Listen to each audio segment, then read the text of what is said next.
요셉은 어떤 사람이었을까요? 요셉은 첫째, 정직하고 성실한 사람입니다.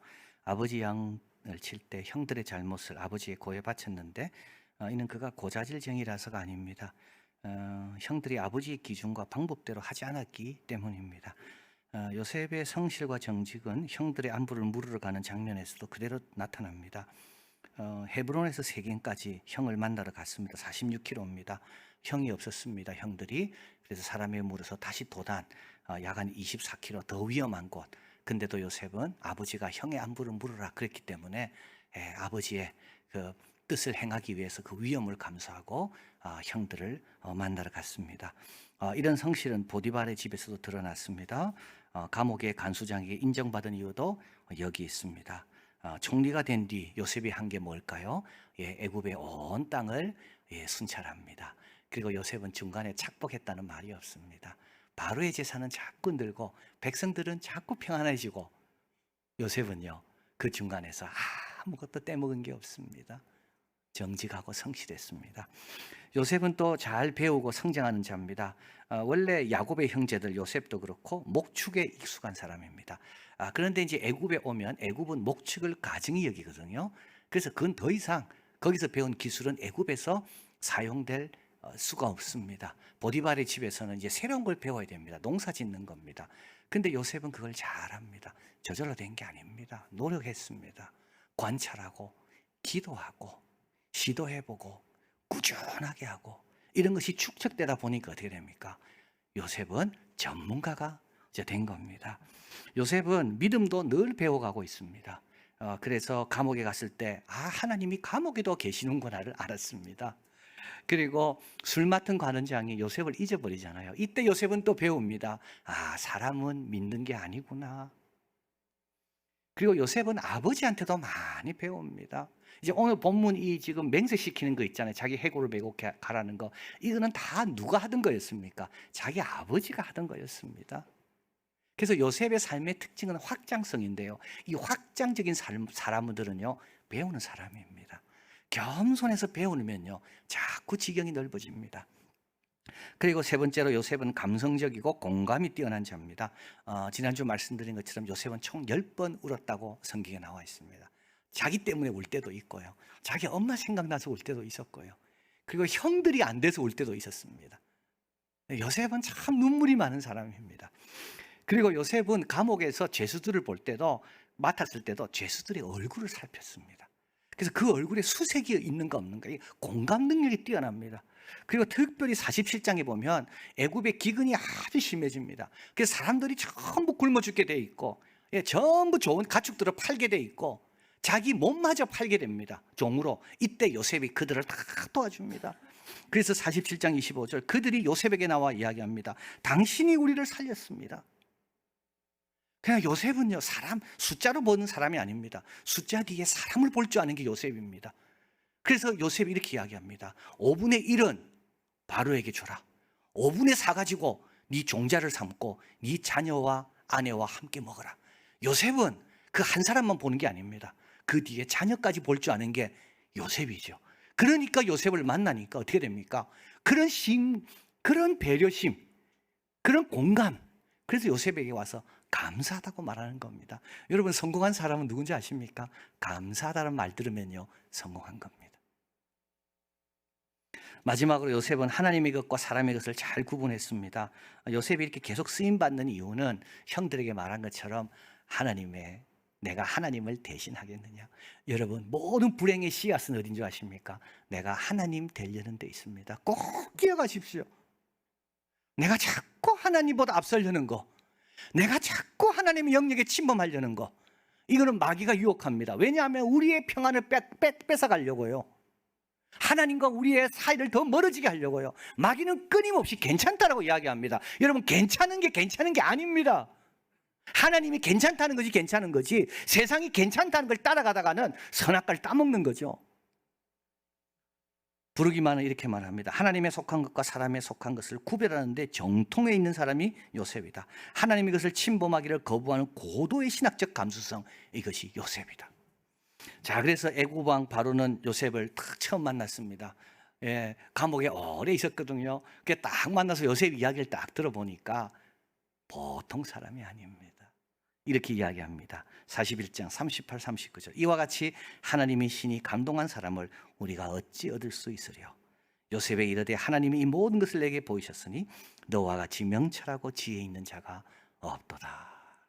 자, 이제 요셉은 주어진 일 다 끝났습니다. 총리로서 역할도 다 끝났고 아버지에게 맹세한 것, 조상의 묘실에 안장해드리는 거 다 끝났고 형들의 마음 가볍게 완전히 다 끝났습니다. 그래서 이제 22절 요셉이 그 아비 가족과 함께 애굽에 거한 110세를 살며 이제 요셉의 생애가 이제 끝을 거의 온 겁니다. 110세는 애굽에서의 이상적인 수입니다.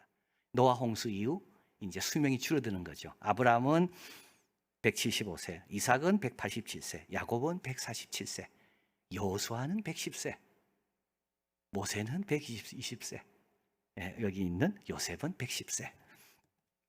자, 그리고 나서 23절 에브라임 자손의 3대를 보았고 그래서 이제 에브라임 자손 3대, 그러니까 에브라임까지 4대를 보았고 자손이 끊이지 않았다는 거죠. 그걸 다 보았다는 겁니다. 또 낳고 손자, 손주, 증손자도 본 거죠. 므낫세 아들 마길의 아들들도 요셉의 스라에서 양육하였더라. 요거는 입양을 시켜서 자기 아들로 삼아서 자기가 잘 양육한 것을 보게 됩니다.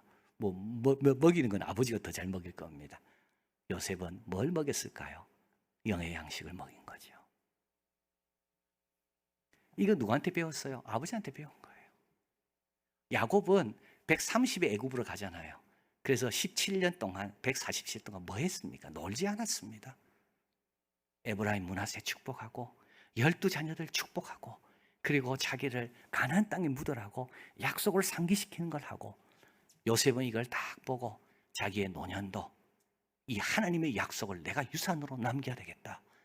자, 그래서 출애굽할 때 20세 이상으로 싸움에 나갈 자들 중에 에브라임 지파 45,000명이고 므낫세 후손 32,200명입니다. 여러분 그냥 된 게 아닙니다. 왜냐하면 에브라임과 므낫세는 애굽에서 태어난 사람들입니다. 이런 애굽에서 태어났어요. 이 외할아버지는 누굴까요? 외할아버지는 온 지역의 제사장 보디베라입니다. 아주 종교에 있어서는 핵심입니다. 권력의 핵심. 엄마는요 아스낫입니다. 이 엄마의 이름은요 아무나 못 짓습니다. 아스낫이라는 이름은 그 명문 가정에만 붙이는 이름입니다. 그러니까 어떻게 보면 이 에브라임과 므낫세 요셉의 두 아들은요 이 명문 외가로 치면 애굽의 완전 핵심 중에 핵심입니다. 근데 요셉 대단하죠. 이름을 지을 때요 에브라임과 므낫세 히브리식으로 지었습니다. 그리고 요셉이 그들을 스라에 안고 히브리 민족으로 약속을 이어받을 자로 양육한 거예요. 그래서 3만 명, 4만 명 그 후손들이 나오게 된 겁니다. 여러분 저절로 된 거 아닙니다. 뿌린 게 있어야 거둡니다. 기도한 게 있어야 뭐가 되지. 아무것도 뿌리지 않고 이런 열매가 나온 게 아닙니다. 자폐의 거의 모든 것의 역사. 자폐는 어떻게 해서 질병에서 축복이 되었는가.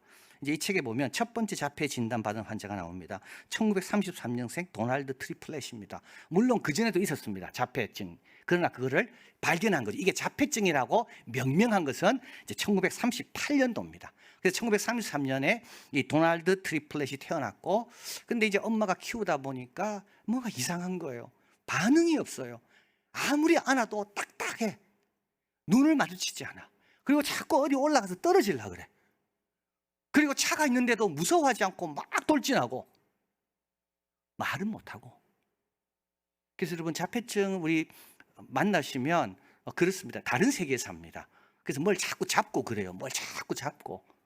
그리고 어떤 환자는요 고통을 못 느낍니다.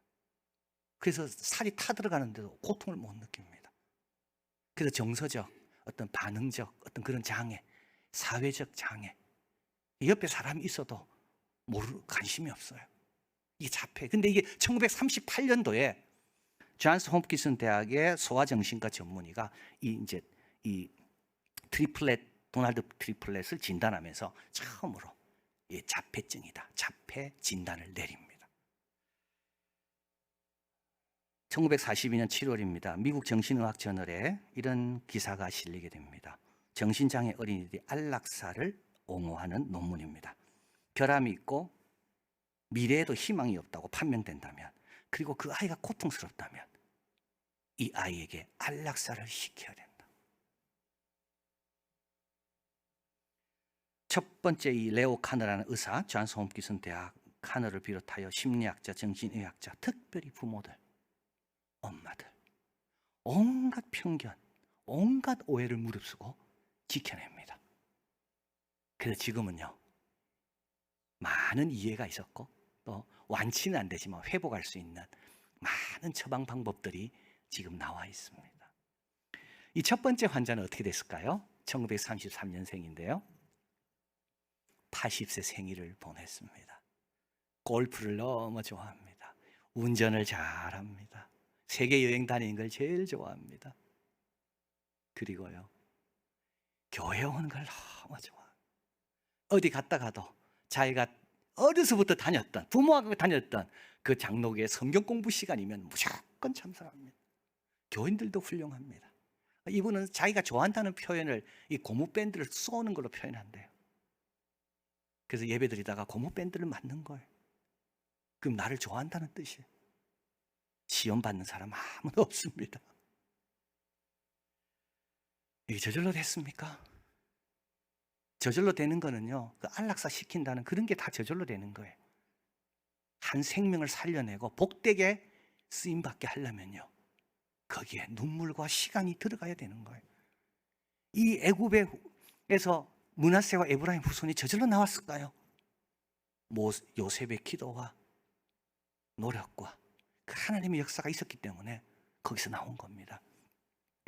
자, 그리고 요셉은 형제에게 이릅니다. 나는 죽으나 하나님이 너희를 공고하실 것이다. 나는 없어도 하나님이 역사하실 것이다. 너무 중요한 내용입니다.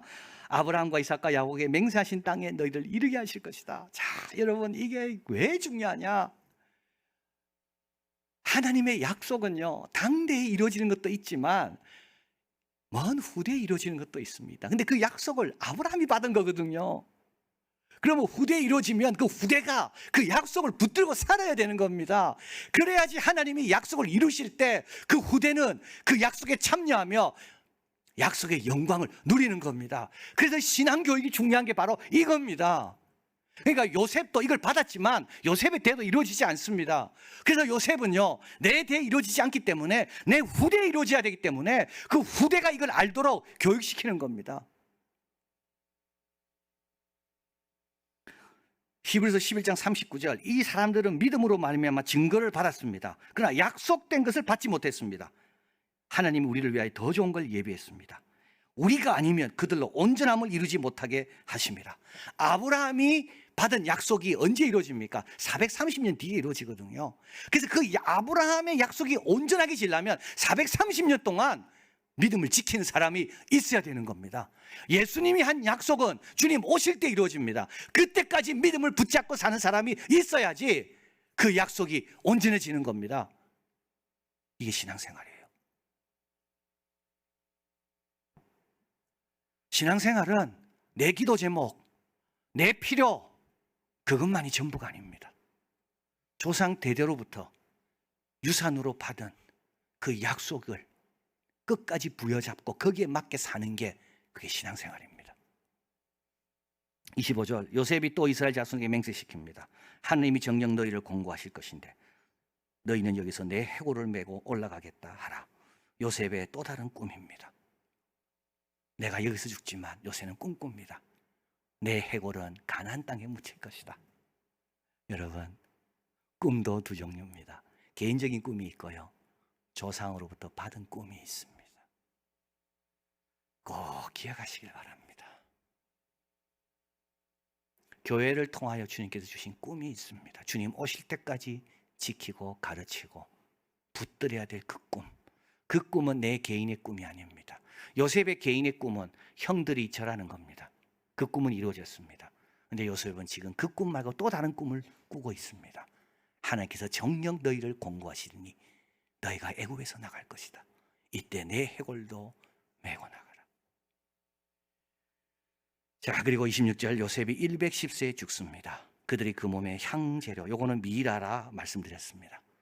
그래서 성경에서 미라로 안장된 사람, 미라로 장례를 치러진 사람은 야곱과 요셉 둘밖에 없습니다. 그래서 그 몸을 다 기관을 빼고 그 안에 향자료를 다 넣고 미라로 하고 애굽에서 입관하였더라. 여기 관이란 말이 성경에 처음으로 나옵니다. 창세기는 시작의 책이라 그랬습니다. 태초에 하나님이 천지를 아주 장엄하게 시작합니다. 성경 전체의 서론답게. 근데 끝은요, 입관하였더라 이렇게 끝납니다. 자, 그래서 F.B. 마이어는 이렇게 말합니다. 창세기가 끝나는 말을 좀 들어보십시오. 애굽에서 입관하였더라. 이게 전부입니까? 하나님의 모든 일을 이 초라한 관 하나로, 하나님의 모든 일이 관 하나로 끝납니까? 잠시만 기다려 보십시오. 이것은 창세기 곧 시작에 관한 책의 끝일 뿐입니다. 책장을 넘기면 출애굽기, 여호수아, 열왕기, 예언서, 그리스도가 나옵니다. 하나님은 우리 가운데 누구에게도 의존하지 않습니다. 우리는 작은 일을 하고 쉬지만 하나님은 계속 일하십니다. 우리들 각자 요셉처럼 참되고 순수하고 강하고 고상한 삶을 살며 우리의 몸과 우리가 사랑하는 사람들과 우리가 어쩔 수 없이 떠나보내는 사람들과 우리의 일을 하나님께 맡기고 그분이 돌보시게 하는 것으로 충분합니다. 그분은 결코 실패하지 않으실 것입니다. 350년 뒤 출애굽기 13장 18절 이스라엘 자손이 애굽 땅에서 하모를 지어 나옵니다. 그들의 꿈, 유산으로 받은 꿈을 지킨 거죠. 그 꿈을 사모하며 그 꿈을 기다린 겁니다. 그리고 드디어 모세와 함께 애굽에서 나옵니다. 요셉의 해골을 모세가 취합니다. 이는 요셉이 이스라엘 자손으로 단단히 맹세시켜 이르기를 하나님이 필연 너희를 공고하시니 너희는 나의 해골을 여기서 가지고 나가라. 요셉의 총리의 꿈도 이루어졌습니다. 그러나 조상으로부터 받은 그 꿈도 이루어지는 거죠. 우리에게 주신 꿈이 있습니다. 여러분, 진리와 믿음은 승리합니다. 흔들리지 마시길 바랍니다. 세상 풍조는 갈려도 나는 내 믿음 지켜야 됩니다. 이거는 유산으로 받은 꿈입니다. 우리의 수고는 헛되지 않습니다. 여러분의 기도는 하나님 다 듣고 계십니다. 여러분의 눈물과 모든 것 다 알고 계십니다. 헛되지 않습니다. 우리는 죽어도 살 것이고요, 주님은 다시 오실 겁니다. 하나님 말씀은 1.1에도 땅에 떨어지지 않고 다 이게 우리의 꿈입니다. 주님 오실 때까지 우리는 이걸 붙들고 삽니다. 요셉처럼 늘 배우시고 하나님 이것을 늘 구별하기 연습하시고 정직과 성실, 사랑과 따뜻함. 그러면 언젠가 우리도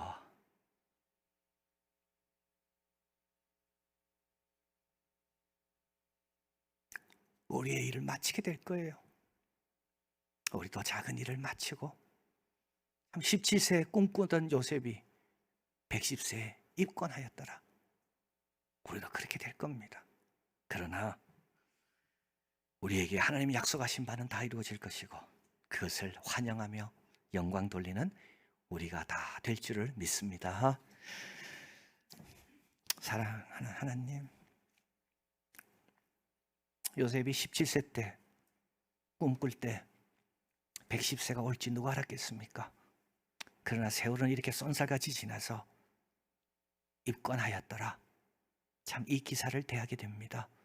그러나 하나님은 살아계시고 영광 받으시고 역사하시며 말씀하신 대로 계속 이루어 가십니다.